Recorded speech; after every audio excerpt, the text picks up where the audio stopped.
Morning সবাইকে। আশা করি আপনারা সবাই খুব ভালো আছেন, সুস্থ আছেন। আজ মঙ্গলবার আর একটা নতুন দিনের শুরু। আজ সকালবেলা কলোনিটা একদম শান্ত থাকে পরিবেশটা, আর সকালে বারান্দায় এসে দাঁড়াতেও একটু ভালো লাগে, বেশ ঠান্ডা ঠান্ডা হাওয়া দেয়।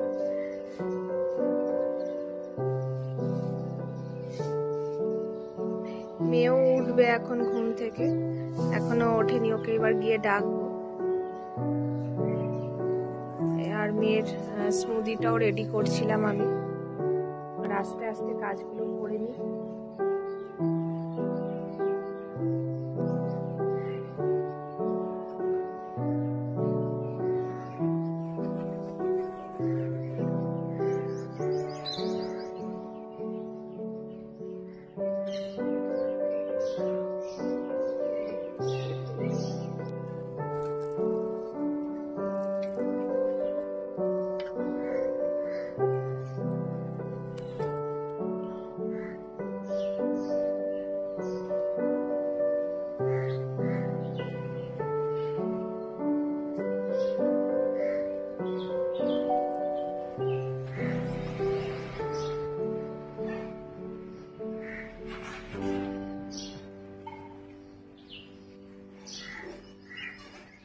মেয়ের গাড়ি এসে গেছে, এই এখন স্কুলে বেরিয়ে যাচ্ছে। আর 4 দিন ছুটি ছিল, 4 দিন পরে স্কুলে যাচ্ছে। 4 দিন ছিল আমার একটা সঙ্গীর মতো ঘরের মধ্যে, ভালো লাগছিল, আমারও সময়টা ভালো কাটছিল। আজ আবার আমি একা, ফাঁকা ফাঁকা লাগবে, কেন আস্তে আস্তে প্রায় 2:30 বেজে যায়, তো 2:30 পৌনে 3 এইরকম টাইম বেজে যায়। তো এতটা টাইম একা খুব বোর লাগে আমার। সকালের রোদটা গাছের উপর পড়লে দেখতে বেশ ভালো লাগে, কিন্তু যেই একটু বেলা হয়ে যাচ্ছে এত রোদের তেজ, সাথে সেইভাবে গরম। এই গাছটায় অনেকগুলো কুড়ি এসছে, এটা আমার হলুদ ফুল গাছটা, এটায় অনেকগুলো কুড়ি এসছে। আর এই গাছটায় এখনো কিছু দেখতে পাচ্ছি না। না, একটা এসেছে, আগের দিন আপনাদের সঙ্গে বলছিলাম না কবে যে কুড়ি আসবে, দেখছি এখানে একটা ছোট্ট মতো কুড়ি এসেছে। ফুল ফুটতে অনেক দেরি, অনেক সময় কুড়ি হয়েও ঝরে পড়ে যায়। যতক্ষণ না ফুটছে ততক্ষণ কোনো নিশ্চয়তাই নেই। আর আগের দিন ধনে গাছগুলো পুঁতেছিলাম, এই দানা ছড়িয়ে দিয়েছিলাম, 2খানা ধনে গাছ বেরিয়েছে এখানে। এবার আস্তে আস্তে রান্নাঘরের দিকে যাব, রান্নাটাও বসাবো। ওর বাবা আবার অফিসে বেরিয়ে যাবে, রান্নাটা ঝটপট করে নিই। আজকে অনেক কিছু রান্নার নেই, একটা তরকারি মোটামুটি করব আজকে, ডাঁটা আলু চচ্চড়ি করব আর একটু ডাল করব। আর আগের দিন শনিবারে নিরামিষ তরকারি করেছিলাম, সেটা ছিল, মানে আছে আর কি, সেটাই খাবো। দেখুন সেই পিস লিভির কুড়িটা, অনেক টাইম লাগে ফুলটা ফুটতে, অনেকদিন ধরে এই কুড়ি অবস্থায় থাকার পরে আস্তে আস্তে ফুটবে।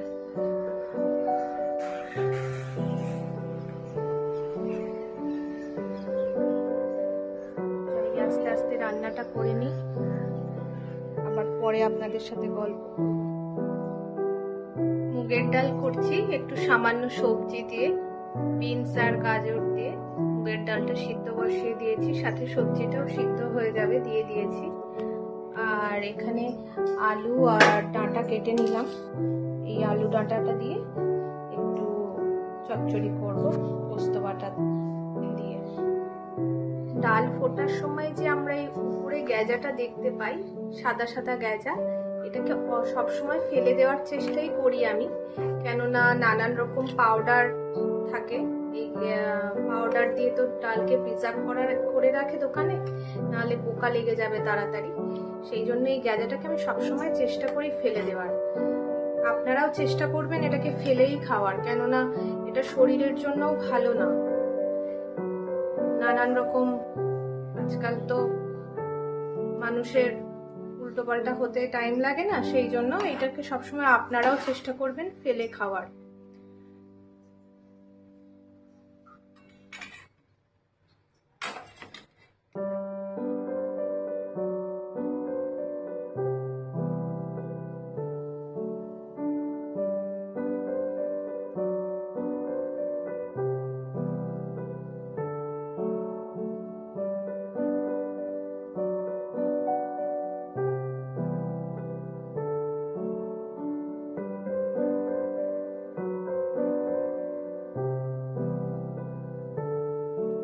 ডাঁটা আলু চচ্চড়িটা এবার বসিয়ে দেব। আর আপনাদের সাথে তো গল্পটাই করা হয়নি, আগে সানডেতে মানে যে সানডেটা চলে গেল সেই সানডেতে যে মেয়েদের ডান্সের প্রোগ্রামটা ছিল, ওটা জামশেদপুর মহিলা সমিতি থেকে প্রোগ্রামটা অ্যারেঞ্জ করেছিল। অনুষ্ঠানটা খুব ভালো হয়েছিল, এত ভালো লেগেছে ওখানে গিয়ে, সন্ধেটা খুব ভালো কেটেছিল। আর বলতে নেই, মেয়েকে নিয়েও প্রচন্ড বেশি ওখানে সবাই এত প্রশংসা করলো, তার জন্য মনটা একেবারে আনন্দে ভরে যাচ্ছিল সেই সময়। আপনারাও আশীর্বাদ করবেন যেন জীবনে চলার পথে বড় হতে পারে, কোনো ভালো একটা মানুষও হতে পারে। জীবনে প্রতিষ্ঠা পাওয়াটা তো একটা সত্যি বড় ব্যাপার, তার সাথে ভালো মানুষ হওয়াটাও বড় বেশি প্রয়োজন। আপনারাও আশীর্বাদ করবেন ও যেন সেইভাবেই জীবনের প্রতিটা পদক্ষেপে এগিয়ে যেতে পারে। খুব ভালো লেগেছিল আগের দিন ওখানে গিয়ে। ডাঁটাগুলোকে দিয়ে দিলাম তেলের মধ্যে, ডাঁটাগুলোকে একটু হালকা ভেজে নেব, নিয়ে তারপর আমি আলুগুলোকে দিয়ে দেব। ডাঁটাগুলোকে ভেজে তুলে নিয়েছি, এবার একটু তেলের পরিমাণ কমে গিয়েছিল, সেই জন্য সামান্য একটু তেল দিলাম, দিয়ে এবার এই তেলের মধ্যেই আমি আলুগুলোকে দিয়ে দেব। আর এখানে আমি পোস্ত আর কাঁচা লঙ্কাটাও বেটে রেখেছি, এটাকেও আস্তে আস্তে মিশিয়ে দেব। আলুটা একটু ভাজা হয়ে যাক। তারপর আগের দিন আরেকটা মজার ঘটনা ঘটেছিল প্রোগ্রামের ওখানে। আমার মেয়ের তো ডান্স কমপ্লিট হয়ে গেছে, স্টেজ থেকে নামার পরে বলছে, কিছুক্ষণ বসে থাকার পরে বলছে, মাম্মা প্রচন্ড গরম লাগছে, তুমি কি আমাকে চেঞ্জ করে দেবে? আমি চলো তাহলে চেঞ্জিং রুমে চলো, আমরা তোমাকে চেঞ্জ করিয়ে দিচ্ছি বলে গেছি দুজনে চেঞ্জ করতে জামা কাপড়। এবার মানে ওরটাই চেঞ্জ করাতে গেছি আমি। যাওয়ার পরে একটা কিছুক্ষণ পরে ওর ম্যাম এসে দরজা ধাক্কাচ্ছে, বলছে, এই আদিত্য তুই কি সব খুলে ফেলেছিস জামা কাপড়, আবার পর। আমি কেন, আবার কেন পড়বে? বলছে এখন আবার ওরা বলছে তোকে আরেকবার ডান্স করতে হবে, রিপোর্টাররা এসছে পেপারের জন্য, সেই জন্য তোকে আবার ডান্স করতে উঠতে বলছে। আবার সেই শাড়ি পরানো, বাড়িতে তো যুদ্ধ করে যেই শাড়িটা 30 মিনিটস ধরে পরানো হয়েছে সেটা ওখানে 5 মিনিটসের মধ্যে শাড়ি পরানো। যাই হোক, সে আবার তাকে পরানো হলো, সে আবার গেল প্রোগ্রাম করলো। যাই হোক, ছোট ছোট ঘটনা, ছোট ছোট মুহূর্ত সারা জীবনের জন্যই মনে থেকে যায়। একটা লার্নিং সেশনও হলো ওখানে, সবাই বলল প্রোগ্রাম হওয়ার পরেই একেবারে মানে কস্টিউম খুলে ফেলবে না, বেশ কিছুটা টাইম ওয়েট করে তাই খুলবে। গরমটাও প্রচন্ড পড়েছিল, সেখানে গরমও লাগছিল খুব, সেই জন্যই ও বললো মামা আমাকে চেঞ্জ করে দাও। আমি বললাম ঠিক আছে চল, আর আমাদের একটু সেদিন বেরোনোরও ছিল, ভাবলাম যে চেঞ্জটা করেই দিই, তাহলে তাড়াতাড়ি বেরিয়ে যেতে পারবো প্রোগ্রামটা কমপ্লিট হলে। আর তারপর ওই কাণ্ড করবো।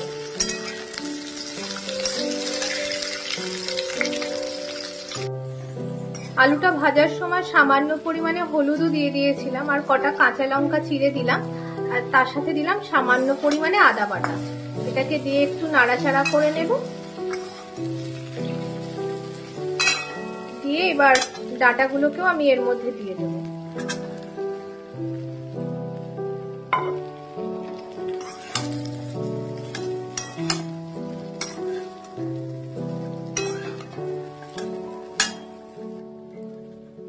বেশ কিছুটা হয়ে এসছে, এবার এর মধ্যে আমি পোস্তটাকেও দিয়ে দিলাম,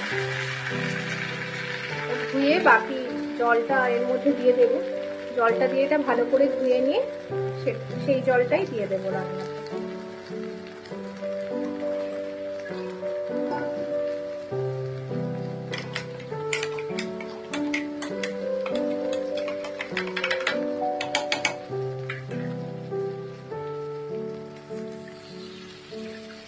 আর আগের দিন তো দোকানে গিয়ে একটা লেহেঙ্গা কিনবো ভেবে গিয়েছিলাম, ওখানে গিয়ে দুটো লেহেঙ্গা ভালো লেগে গেল। আর মেয়ে তারপরে রাকেশ দুজনই বললো ঠিক আছে যদি তোমার ভালো লাগে তাহলে দুটোই নাও। আমারও মনটা তো ইচ্ছা করছিলই, আমি যদি দেয় তো ভালোই হয় বলুন, আমি দেবে কি দেবে না, লেহেঙ্গার এত প্রাইসটা তো হাই হয় লেহেঙ্গার। দুটো লেহেঙ্গা একসাথে দেবে কিনা তো জানি না, বলতেও পারছি না নিজে মুখ ফুটে। তারপরে যখন নিজে থেকেই একদম বললো যে যদি তোমার ভালো লাগে নাও, তখন আর আমি সেই সুযোগ একদমই হাতছাড়া করলাম না, যেন হাতের মধ্যে নাড়ু পেয়ে গেছি। সেই জন্য আমি নিয়েই নিলাম, জানেন তো লেহেঙ্গাটা, দুটো লেহেঙ্গাই নিয়ে নিয়েছি। আপনাদের সাথে দেখাবো, কিন্তু ওটা একটু অল্টারে দিয়েছি, অল্টার করতে দিয়েছি। বাড়ি আনার পরে আপনাদের ভালোভাবে ওটাকে খুলে আনপ্যাক করে দেখাবো। ওটা আমার গায়ে একটু বড় হয়েছে লেনটা, ইন জেনারেল বানে, আর আমি তো একটু অত লম্বা নই, একটু শর্ট হাইট, সেই জন্য আমার জন্য ওটা একটু বেশি ঝুলে বড় হয়ে গেছে। মনটা সেদিন খুব খুশি হয়ে গেছিল দুটো লেহেঙ্গা পেয়ে। দুটো লেহেঙ্গা পেয়েছি, মেয়ের নামে প্রশংসা শুনেছি, মনটা সেদিন খুব খুশি হয়ে গেছিল। গল্প করতে করতে নুন দিতেই ভুলে গেছি, হঠাৎ করে মনে পড়েছে নুন দিইনি তরকারিতে আমি এখনো, তাই আবার একটু নুনটাকেও অ্যাড করে দিচ্ছি। এদিকে ডালটাও প্রায় হব, ডালেও নুন দেওয়া হয়নি আজ।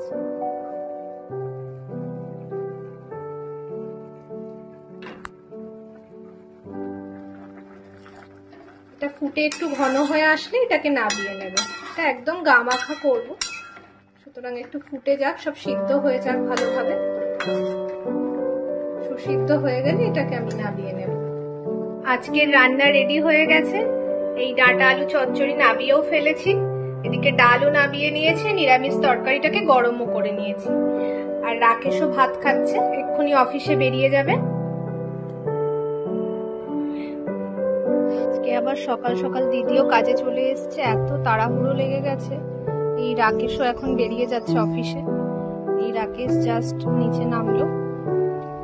আর সকালবেলা আজকে সমস্ত কাজ উল্টো পাল্টা, এখনো বিছানাও তোলা হয়নি, তার মধ্যে দিদিও এসে গেছে, এই বেরিয়ে গেল অফিসে। দিদি এই এখন ডাস্টিং করছে। দিদিরও আজকে সকাল সকাল সমস্ত কাজ হয়ে যাবে। ওই দিকের বাড়ি, যে বাড়িটায় করে সেই বাড়িতে আজকে তারা বোধহয় নেই, বেরিয়েছে। কোথায় গেছে দিদি? তারা স্কুলে গেছে।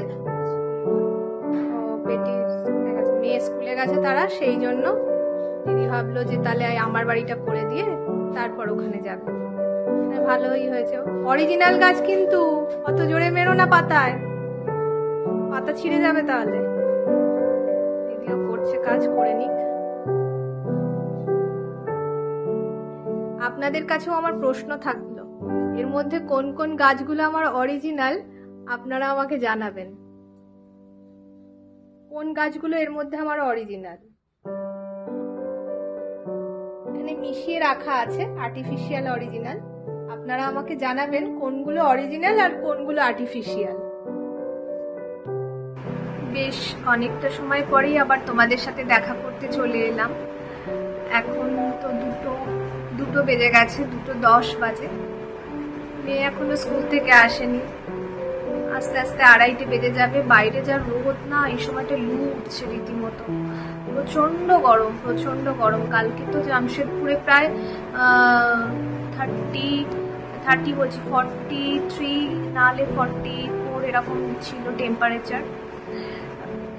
এসিতেও মনে হচ্ছে গরম, কিছুক্ষণ এসি চালিয়ে রাখছি, মানে তাও সঙ্গে সঙ্গে ঠান্ডা হচ্ছে না, বেশ অনেকটা সময় পরে গিয়ে ঠান্ডা হচ্ছে।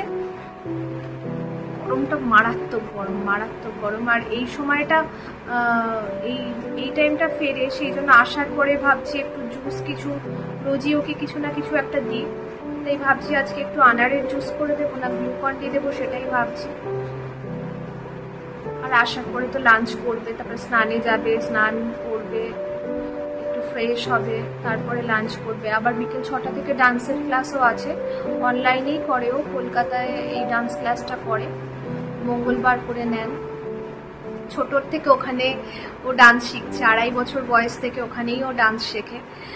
সেই দিদি ওকে ভীষণ ভালোবাসে, সেই ম্যাম, মানে ওনার হাতেই, আমার মেয়ের হাতে করি যাকে বলে, ডান্সের প্রতি ভালোবাসা, যা কিছু বলো, হাতে ধরে। তখন ভালো করে নাচতেই পারতো না, যখন ওকে ফার্স্ট টাইম ওখানে নিয়ে যাওয়া হয় নাচানোর জন্য, নাচ করতে গিয়েও জিভ বেরিয়ে যাচ্ছে বারবার, তখন দিদি বলছে তুই কাকে নিয়ে এসছিস, সে তো একটা বাচ্চা মুরগি ছানা। নাচতে গিয়ে বারবার জিভ বের করে ফেলছে। দিদি দেখো এখন থেকে না দিলে, তো দিদি হাতে করে ওকে মানুষ করেছে। তারপরে আমরা যখন চলে এলাম জামশেদপুরে, খুব চিন্তা করতাম যে জামশেদপুরে আসার পরে ওর দিদির কাছে ডান্সটা কি আর শেখা হবে না, কিন্তু যাই হোক করোনা টাইম থেকেই দিদি স্টার্ট করেছিল অনলাইনে ক্লাস নেওয়া। দিদি আর ওর জন্য সেটাকে অফ করেনি, তার জন্য দিদির কাছে আমি সত্যি প্রচন্ড কৃতজ্ঞ আমরা সবাই। আর তো এখানেও শেখেও, মীনাক্ষী ম্যামের কাছে 2 জায়গায় ডান্স শেখেও। এই আর ডান্স করার পরে একটু পড়াশোনাও করবো। আসুক, মেয়ের জন্য অপেক্ষা করি, তারপরে আবার মেয়ে আসলে আপনাদের সাথে দেখা করব, তারপরে লাঞ্চ করব একসাথে দুজনে, রেস্টও তারপর নেব। ঠিক আছে, মেয়ে আসবো, ততক্ষণ একটু অপেক্ষা। এসে গেছে মেয়ে। খুশি দাদি বলছে খুশির বাড়িতে আজকে লাঞ্চ করতে চাউমিন আর মাঞ্চুরিয়ান হয়েছে। না, আমি তো ঘরে রান্না করেছি। হ্যাঁ, রাতেবেলা খেয়ে দিলে হবে। দেখুন স্কুল থেকে ঢুকতে পারছে না, নানান রকম আর্জি নিয়ে। টিফিন করেছো? টিফিন করে নেবো। না, টিফিন তো করবে। এখানে কেন রাখছো ব্যাগটা, ভুলে যাচ্ছ? কি হয়েছে? খুশির দাদি কি বলছে?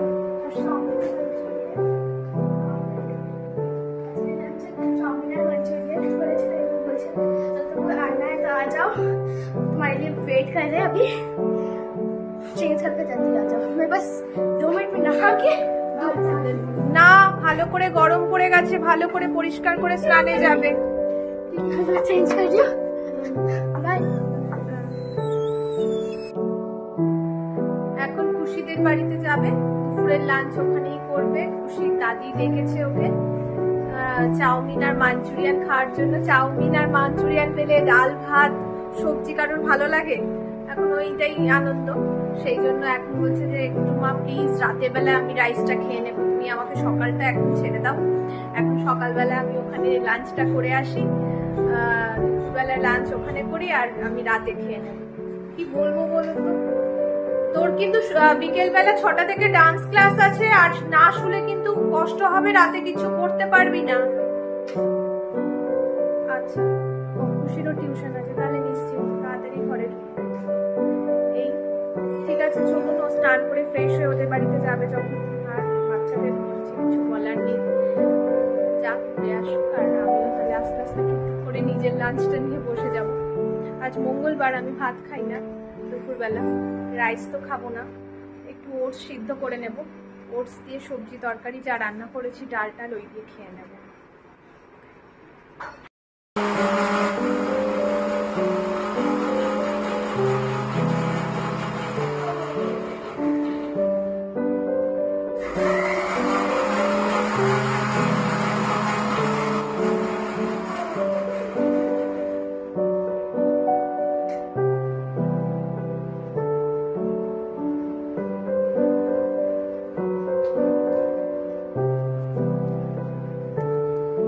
রেডি,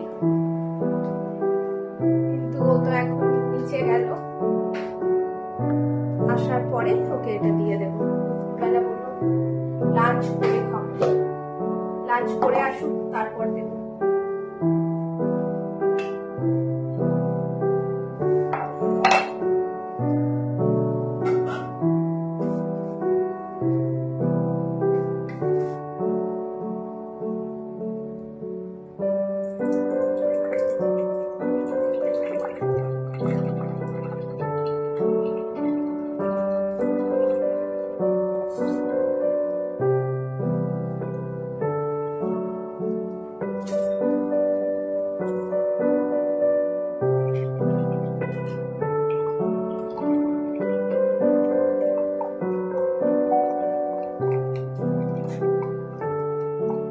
গরমের সময় যত ঠান্ডা জিনিস খাওয়া যায় ততই যেন ভালো লাগে, তাই না?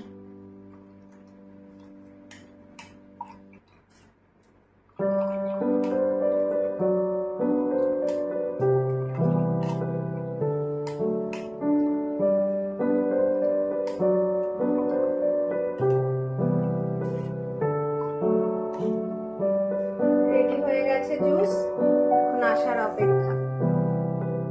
আজ সন্ধ্যেবেলা মেয়েকে নিয়ে বসেছিলাম পড়াতে, সেই জন্য অনেকটা দেরি হয়ে গেল আবার আসতে। তোমাদের সাথে দেখাবো। এবার ব্লগটাকে আজকের মতো এখানেই এন্ড করবো, এখন রাত অনেক হয়ে গেছে। আজকে আমার খেতেও দেরি হয়ে গেছে, রাত 9:10 বাজে। এবার ডিনার করবো। আজকে ডিনারে কি কি খাচ্ছি তোমাদের সাথে শেয়ার করবো। আবার ধোসা আলাও এসে গেছে, ধোসার জন্য টং টং করে বাজাচ্ছে। মেয়ে বলছে ধোসা খাবো, আছি না যা হয়েছে এটা আজকে খাবো। আজকে ডিনারে রুটি, সবজি আর একটু পুঁই শাকের তরকারি মাসিকে করতে বললাম। আজ আর আমার একদম ভালো লাগছিল না যে রান্নাঘরে গিয়ে মাসিকে পুঁই শাকটা দেখাই। মাসি করেছে, দেখি খেয়ে কেমন বানালো। ঠিক আছে, তোমরা সবাই ভালো থেকো, সুস্থ থেকো। আর আমার এই ব্লগটাকে যদি ভালো লেগে থাকে প্লিজ লাইক করো, শেয়ার করো, আর আমার চ্যানেলটাকে অবশ্যই সাবস্ক্রাইব করে নিও। আজকের মতো গুড নাইট। আর আবার কাল দেখা হবে নতুন আরেকটা ব্লগ নিয়ে, নতুন আরেকটা দিনের শুরু হবে। ঠিক আছে, আজকের মতো গুড নাইট। সবাই ভালো থেকো, সুস্থ থেকো।